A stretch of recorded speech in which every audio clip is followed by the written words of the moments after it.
Thank you very much, and thank you for coming. The last presentation I gave was much more abstract than this one. I'm going to talk today about the very technical realities of where we are in the legal system when it comes to challenging corporal punishment in the schools. Everything I'm going to talk about in terms of the judicial remedies or lack thereof are contained in this article, and it's on ssrn.com if you want to find it there. So I'm going to go through kind of what's happened in the judicial realm and in the legislative realm when it comes to trying to get rid of school paddling. Back in 1977, as Susan mentioned, is a case called Ingraham versus Wright. And this came out of a junior high school called Drew Junior High School in Florida. And what was happening at Drew was some administrators were walking around the school with paddles in their hand, constantly letting everyone know, you step out of line, we're going to whack you. But it was worse than that. They had a policy manual saying how many times they could hit a student and for what infractions, but they didn't abide by that either. For example, one child sauntered off the stage a little too slowly, according to a teacher, when the students were told to get off the stage after doing a play or whatnot, and he was paddled over 20 times and left hospitalized on laxatives and sleeping pills and anti-inflammatory drugs, and had 2 weeks of bed rest with ice packs all over his rear end because he couldn't even walk or go to the bathroom. So this is one of the persons who brought the lawsuit in Florida back in the 70s, which reached the Supreme Court in 77. Other students testified that some of the persons paddled, some of these young men paddled, had done nothing, that the administration just didn't like them, and they were paddled up to 50 times. So finally, for the first time, the U.S. Supreme Court agreed to grant review and to look at what was going on here and whether it constituted a constitutional violation. But before Ingraham versus Wright, we had this body of law called substantive due process. And substantive due process is different than procedural due process, because procedural due process asks, did you get a hearing? Did you get notice before the government deprived you of a right? But substantive due process asks a very different question. And the question is, we don't care how much procedure was given, can the government do what it did? And the difference, for example, is before the government takes away welfare benefits, they must give you a notice and a hearing.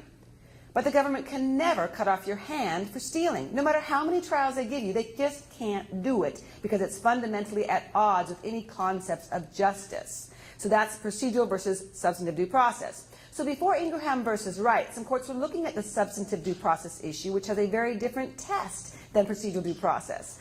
And some courts were starting to look at it. It was actually remanded because of the social science saying that it was really bad for kids. And one court remanded it, but we never got to that because then the court granted certiorari in this case. 3 issues were presented to the court: procedural due process, Eighth Amendment, and substantive due process. Supreme Court can take whatever issue it wants and ignore the rest. It took procedural due process and it took Eighth Amendment, but declined substantive due process. It has never reviewed substantive due process as a constitutional violation for paddling kids in school to this day. But let me tell you what it did, because what it did in relation to the other constitutional clauses affected what lower courts are doing today under substantive due process analysis. The court first said, as Susan mentioned, the Eighth Amendment doesn't apply. If you're a hardened criminal, murderer, or whatnot, then you get the protection. But if you're a student who breaks a pencil in class and gets beaten, you have no protection under the Eighth Amendment. I agree with Susan, it should apply, but right now we're stuck with the Supreme Court precedent. And to me, rather than trying to, undo and try to, reverse a case, I would try to, move around it. We still have substantive due process as a claim. Procedural due process, what they said was there is a liberty infringement at stake. That's something in the right direction. We've got it now by the Supreme Court that hitting a kid is a liberty violation because of the pain involved. So the government can't go whacking people and hitting people without some basis. But they said, schools are open to the public, and they're not as dangerous as prisons. They're, kind of hidden from public view, and therefore there's no due process needed from a procedural standpoint for kids. You don't have to explain to the child what they did. You don't have to talk to the parent. You don't have to have a hearing. You don't have to ask students what happened. You can just take the child in and hit the child with zero procedural due process. This is what the court said. So then what happened was sort of interesting to me, because remember, substantive due process was not considered. And the court left it open to the lower courts, which I thought, left some hope, because maybe some court will look at the substantive due process issue and ask, can the state ever do this? What happened then, a case came down called Tawney versus Hall out of the Fourth Circuit. And Tawney versus Hall did allow a substantive due process claim to go forward. But what they did is really bizarre. They decided that they would look at it as an executive deprivation. So just to clarify, due process has two parts, procedural and substantive. Substantive due process has various tests depending on which branch of the government violates your rights. If it's an executive officer that violates your rights, that's called excessive force. And that assumes that some force is legal and some force is constitutional. Substantive due process violations by the legislature, in other words, challenging the state law itself for allowing any corporal punishment in schools, has a very different test. And that test, at the lowest end, the law must be reasonable, and it gets harder and harder to sustain the law from there. So even assuming children don't get the benefit of some heightened scrutiny, the law must be reasonable, which means it must comport with common sense. And as Susan mentioned, and others have mentioned, it's counterproductive to students' growth and the educational goals of the institution. So we could just get a court to look at the legislative deprivation model of the constitutional violation, I think would win, and that's why they're not doing it. So you can win, but it's really hard, because if you're talking about excessive force, you have to show that it was, completely beyond the bounds of decency. That the test adopted is also incorrect constitutionally. It was so amazing to me to go through this research and see what the courts have done, because there's a body of law that says, for example, that sometimes state remedies can suffice for procedural due process violations. If the state law gives you a remedy, then you don't necessarily have to have a procedural due process remedy. That's what the court said in Ingraham. But what happened after that was the Fifth Circuit, for example, applied that to substantive due process. The Supreme Court said it doesn't apply to substantive due process after that, and yet all the courts are continuing to apply that old standard that's been declared unconstitutional. Another area, remember how the Supreme Court said the Fourth Amendment was a relevant analogy for some kind of a due process violation? Okay, great. Well, but that means a reasonable standard. That's a standard in the Fourth Amendment. Well, there's this old standard under a case called Johnson versus Glick that says the standard is shocks the conscience. You have to show the court, you have to shock the conscience of the court by what the government actor did in order to sustain your constitutional violation. But that was overruled. The court said, no, only in a riot situation must you show shocks the conscience. If there's not an emergency situation, reasonableness is a standard.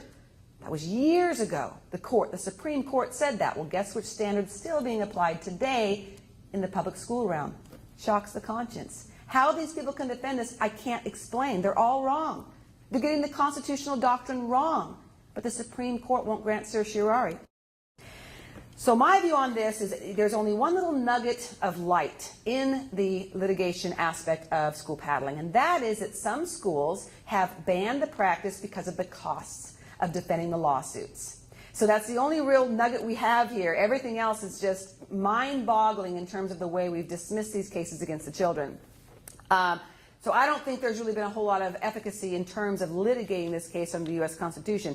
Again, if the court would just look at it from a legislative deprivation of substantive due process, they would have to compare the efficacy of the law with the state's decision to uphold that law, and they will fail if anyone looks at that, but they won't look at it. And they're probably not going to look at it until the public is behind it.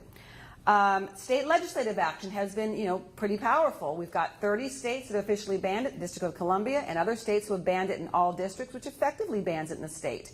The problem again, though, is the same states that were the old slave states in the southern, the Mississippi, Arkansas, Missouri, Texas. These are the states that will not even listen to us.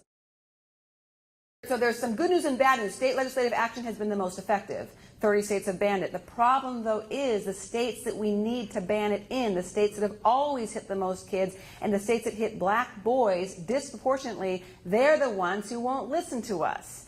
So what else do we have? Well, we have the federal legislature. So again, I think that the key may be to getting parents in other parts of the country that have already banned corporal punishment in schools to band together and put pressure on Congress, because I think the only way we're going to make any real legal action is through Congress.